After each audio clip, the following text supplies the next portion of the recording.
Am I allowed to get hippy dippy with you right now? Do you want to hear Yes. everything I learned from my psychedelic trips? Okay.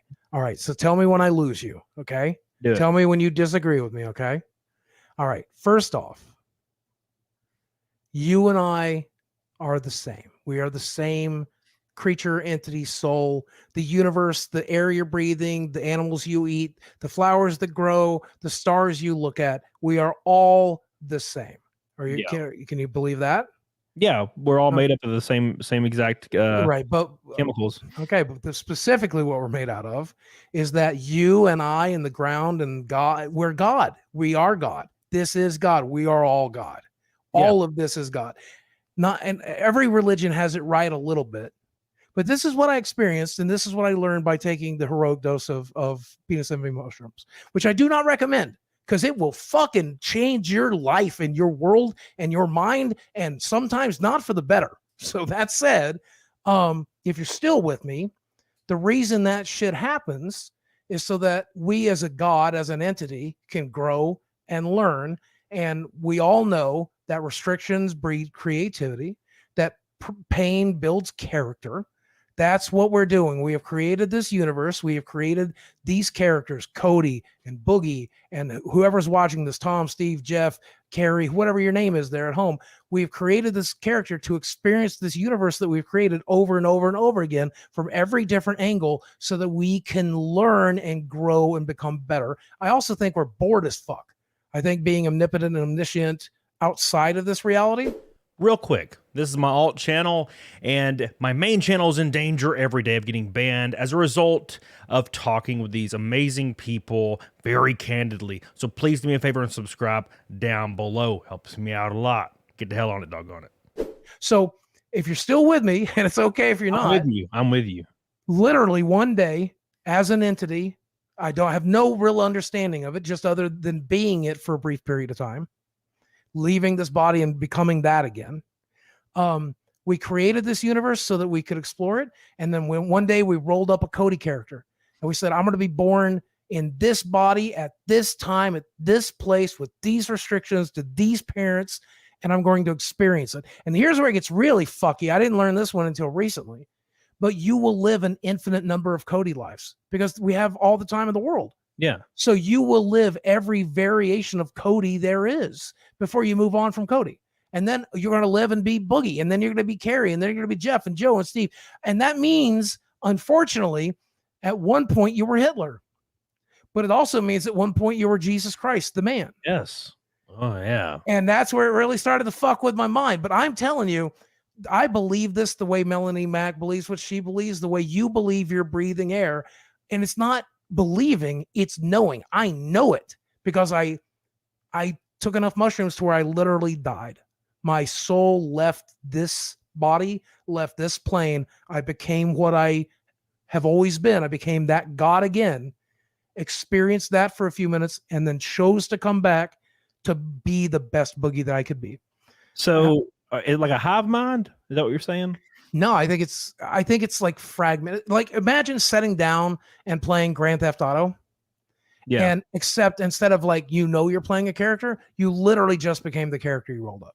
Yeah. You literally just became that. It's like putting on a VR helmet and truly experiencing it genuinely.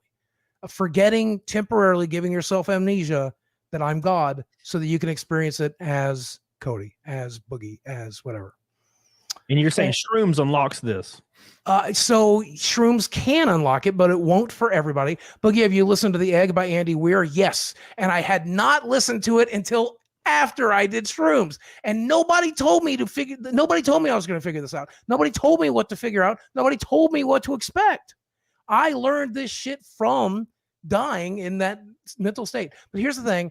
Every Buddhist will tell you some people become enlightened by meditation, and some people never become enlightened no matter how much they meditate. And some people will become enlightened while eating breakfast one day because it's just meant for them. So it's possible that people will take 5 milligrams. Let's imagine, Cody, you seem to be living a great life. You seem to really like being you, right? Yes. So you might take that same heroic dose I take and still come back and just have no enlightenment because Why would you want it? Why would you give yourself that? You're enjoying being Cody. I was not enjoying being Boogie. I was fucking miserable, man. I needed to know. And since I needed to know, I now have that information. And I don't know if I'm wrong or not. I genuinely am under the, I'm not delusional enough to say that if you disagree with me, you're wrong. You're entitled to your opinion utterly. But I will say this mindset, this belief, this knowledge, whatever you want to call it, has vastly improved my life. And I'm so grateful for it. Awesome. Well, that's good to hear. So let me give my 2 cents on it. Because this is where this will be a big disagreement. Hit me. But let me explain how I see this, and not specifically what you're saying, although I do like this idea. Just speaking of religion in general, and I think it boils down to human nature. I have not done shrooms, so we'll preface that with this. But for example, I think, and people in chat, get ready for this shit because I don't want you to get your feelings hurt. I'm not talking about you. I'm not making fun of nobody.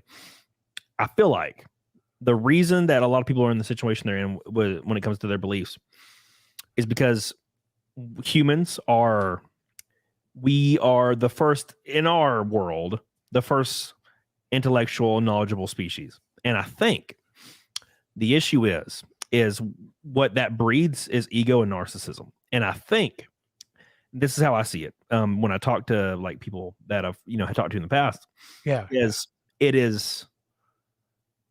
is hard to imagine this world, this universe, these people, things working how it does. It's hard to imagine that being over one day and not being for you specifically, because in our lives, we are so damn important and we think everybody should understand how important we are. Therefore, when I die, I will live for eternity. I will get everything I've ever wanted and desired, and it will be paradise because I get that because this was all made for me. And I feel like that's narcissism. It's bleeding out because we can't even fathom that when we die one day, it's fucking over. I'm too important for that to happen, Boogie. I'm too goddamn important for that to happen. I will have paradise when I leave here. I'll have virgins. I'm gonna be coming on the ass. So I think that's where I see it when it boils down. I think it's just, it's a very narcissistic thing. Religion in general, and I'm not saying what you believe at all. I'm saying I do like the concept a lot, and I haven't done shrooms yet. So right. I feel like that's how I always see it. Is I feel like there's just a huge. It's just we can't, and I don't blame anybody for that, and I could be wrong. Hell, I might die one day, and Jesus is like, "You fucked up." I'm like, "Oh fuck, I fucked up." Well, I hear you, and I love everything you're saying, and I love that you believe that. But I will give you a question that Alan Watts presents. There's a philosopher by the name of Alan Watts, and I've been studying him a lot lately. Sure. And he asks the question, to really sit and think about what it's like to cease existing, right? Yeah, it's rough. And if you really, really think about it long enough, what you'll ultimately, you ask yourself the question, can I imagine what it's like to close my eyes and never wake up again? But then you have to ask yourself, isn't it just as probable as having woken up one day, having never done that before, right? And so Alan Watts will say that if you really think on this long enough, you will realize that this is eternal, that knowledge is in you. Because it's impossible. It's impossible to have just blinked into existence. It's impossible. You've had to have been here. You've had to have always been here. And if you've always been here, that means you will always be here. And I believe that is far more likely than the scenario you're presenting, is that you were never here and then you will always never be here again. And you were only here for a brief period of time. That doesn't even seem possible to me anymore. Right. But if that's how you live your life, if that's the knowledge you have, if that's what guides the Cody that you're choosing to be right now, that's fucking great. And I don't want to challenge it. I don't want you to lose it. I want you to be the best fucking Cody you can under that belief structure, because that's the game you're choosing to play. That's the life you're choosing to live. Yeah. And I fucking love that for you. It's awesome. That's a fucking great point that you bring up. But that leads me back to the same shit. Because I can't break this thought process. It's hard to break the thought process. It's asking ourselves the question, like, look at me. How could anything have existed before this? You know what I'm saying? Like, Yeah. I feel like it comes from a place of narcissism. It's like there can't be anything like I'm eternal. How could I have just woke up? I have to have existed. Do you see how important I am? I have to have existed before this. That's kind of like how I always see it, and I can't help it. Respect that. I I don't know what respect the hell is that. that. I don't know why. I just sounds like when I hear how could there be something before me? It feels like a No, kid. it's not how was there something before you? How was there nothing before you? That's the question. How Right. was there nothing? But what is the opposite of nothing? It's something.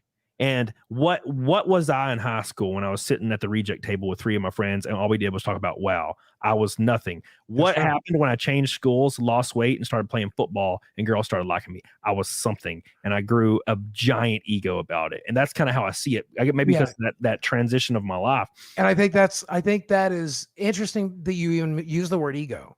Because entirely, and when you mention narcissism, that's what you're talking about. You're talking about the ego, right? Yeah. And that's the entire game we're playing. We want to have an ego. Alan Watts says ego death isn't the point of doing psychedelics. Ego death is understanding that you're part of the sum is important. Yeah. But once you understand that, you should embrace your ego. You should be the best fucking Cody you could be. You should live the fuck out of a Cody life.